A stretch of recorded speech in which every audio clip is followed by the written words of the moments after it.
লালু ভাই, এটা আপনি কার কাছে নিয়ে এলেন? ওনারে চিনস না তুই? উনি অনেক বড় তান্ত্রিক, এই দেশে ওনার লক্ষ লক্ষ মুরিদ। উনি নতুন একটা বই লিখছে, বইয়ের নাম শয়তান ধরার গর্জন। যে বই পইরা নতুন কইরা লাখ লাখ মানুষ তান্ত্রিক হইতাছে।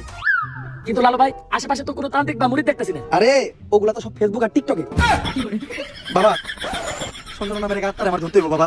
আপনি আমার সফল হওয়ার একটা উপায় দেন। যদি সফল হতে চাও তাহলে আমার লেখা এই বইটি নাও, শয়তান ধরার গর্জন। এই বইটি নেওয়ার সাথে সাথে তোমার জীবনে থাকবে না কোনো অর্জন।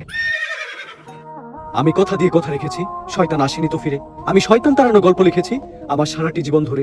আমি অন্ধকারে মোমবাতি জ্বালিয়েছি, তবুও পাইনি ভূতের খোঁজ। আমি ভূতের অপেক্ষায় ছিলাম, ভূত নিজেই হয়েছিল নিখোঁজ। শয়তান ধরার গর্জন, পৃষ্ঠা নাম্বার চুদলিং পং। বাবা, এটা তো মন্ত্র না, ছন্দ বলেন। মার্কেটে আপাতত ছন্দই চলে। বাবা, বইটা একটা আমারও লাগবে। দাম কত এটা? মাত্র 1000 টাকা। 1000 টাকা দিলে আর কিনুম? 1000 টাকা হাতে নিয়ে ভূতের ডাক দিলে ভূত নিজেই চালতে লেগে পড়বো। 1000 টাকা দিয়ে বইয়ের দাম, এই বইয়ের বিশেষত্ব কি?